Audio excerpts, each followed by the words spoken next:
የገዛ ቤቷን ለውሽሟ ለቀቀችለት። እኔ ቤተሰቦች ጋር ሄዳለሁ፣ አንተ ኑርበት ስትንከራተት ማየት አልፈልግም። በአዲስ አበባ ውስጥ የቤት ኪራይ በጣም ውድ ነው እና የኔ ጌታ የኔ ፍቅር እንዴት አንተ ስትንከራተት እኔ በምቾትና በድሎት እኖራለሁ ብላላ አብርሃም ሄርሜላ ውሽሚት ለአብርሽ ቤቱን በግድ ተቀመጥበት ብላ ሙጭጫል።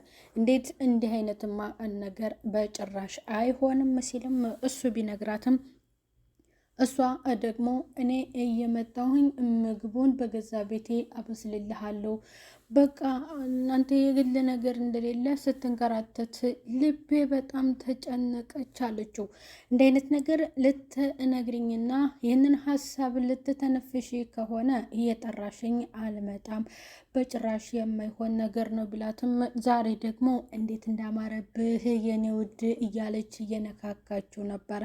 የሽቶ ጠረንሽ እንዴት ይጣፍጣል፣ እንዴትስ ደስ ይላል፣ አቤት አለባበስሽ ዛሬ በጣም ደስ ይላል አላት። የለበሰችው ልብስ ጭራሽ ከፍ ካለ ላይ ነው፣ በጣም ጭኗን እንዳለ የሚያሳይ ልብስ ነው። እሱ ደግሞ በጣም ያንን ወዶላታል። አብረሽ የብዙዎች ሴቶች አድናቂ ሆኖ ሴቶቹን በሱ ፍቅር እንግዲህ እየተንገላቱ ነው። ሄርሜላ ናፍቀኸኛል፣ አሁን ፎቶህን እያየው ጠዋትና ማታ እየሳምኮት እየተዝናናሁ ነው ብላ ተናገረ። ሄርሜላ በጣም ወራዳ ናት።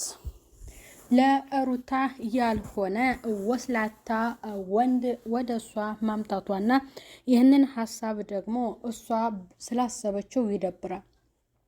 ሰላም ጤና ይስጥልኝ ውድ እየተከበራችሁ የቻናሌ ተከታዮች ቤተሰብ በሙሉ በያላችሁበት ሰላማችሁ ብዛ።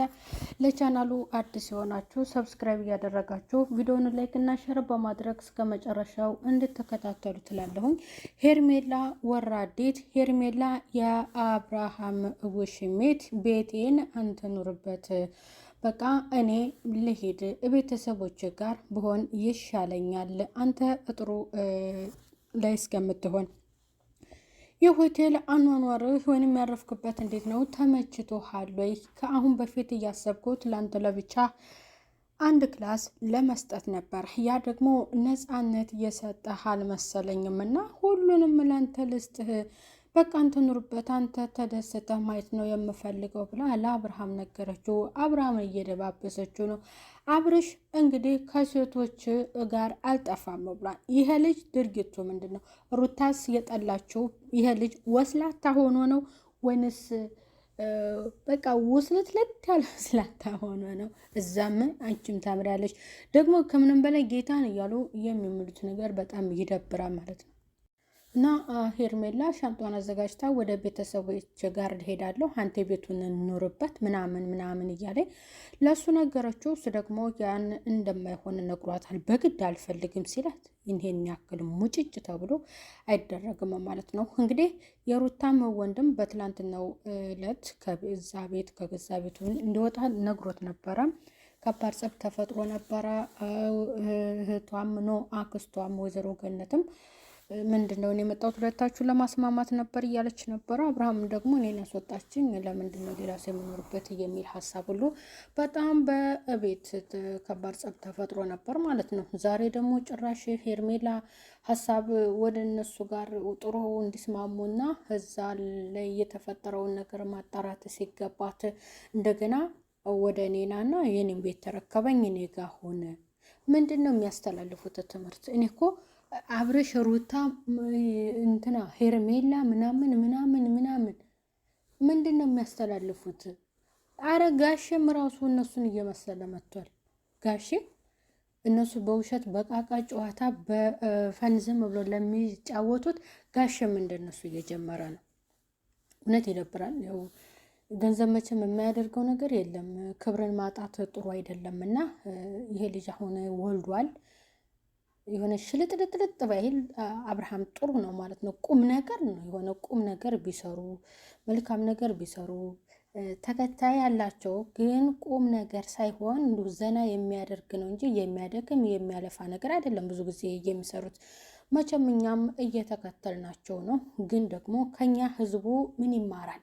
ተከታዮቻችን ተመልካቾቻችን ከኛ ምንድን ነው የተማሩት? ምናችን ስቧቸውና ምናችን ስራችንን ወደው ነው ይህን ያህል ህዝብ የሚከተለን ብለው እርስ በራሳቸው እንኳን ተደራጅተው አይገማገሙም። እውነት ዝም ብለው ብቻ ዛሬ ሆነ ነገር እንስራ፣ ዛሬ ሆነ ነገር እንስራ፣ በቃ ህዝቡም ብለን ወደዛ ነው የምንሄደው እና ትኩረታችንን ወደ ሌላ ብናደርገው ወደ መልካም ወደ በጎ አድራጎት እንዲሁም መንፈሳዊ ላይ ለሚሰሩት ብናደርግ ጥሩ ነው ላለሁ። እውነት እንደ ተመልካችነታቸው አሁን የዛሬው ምን ይሻምራል እሷን በግድ ሙጭጭ ቤቱን ውሰድ።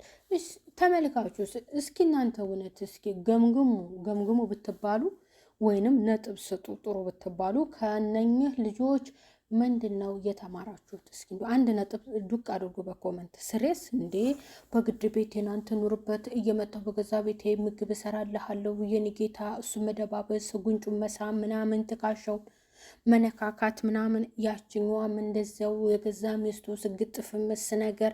ኧረ እነሱም ስግጥ ፍምስ ብለው እኛንም ምላሳም አደረጉን። እውነቴን ነው ምላሳም አደረጉን። እኔ ራሱ ምላሳ ወጣሁ ስላችሁ እንደዚህ አይነት ልጅ አልነበርኩም፣ ግን እነሱን ሳይ እኔም ፍትፈታው አስጨመረኝ። እውነት ያናድዳል፣ ዛሬ ያናድዳል። መቼም ያው የሚያስተምርና ቁም ነገር የለውም። ህዝቡ ደግሞ ብዙ ከሀገር ውስጥ እነሱን የሚከተላቸው የለም። ማንን የሚከተለው? እኛንን የምንከተላቸው። በዚህ ላይ ደግሞ ምን ዋጋ አለው? የእናንተን ወይንም ቻናላችሁ ታዋቂነት እንዲኖረው እስኪ ሊንካችሁን እንኳን ሸር ያደርጋሉ። ዝም ብሎ ለብሰው ዘንጠው ብቻ የሆነ ቁም ነገር ሲያወሩ ነው የሚሄዱት። እና ሄርሜላ በጣም ስግጥግጥ ባለ ደግሞ አለባበሷ ሲዘጋ ዛሬ ጭራሽ ከፍ ካለ እኮ የውስጠኛው ሾርቷን የምትታየው በጣም ይደብራል። ቁም ነገር ቤተሰብ ላይክ፣ ሸር፣ ሰብስክራይብ እያደረጋችሁ ቻናሌን አበረታቱ። ስለተናደርኩኝ ነው ይቅርታ።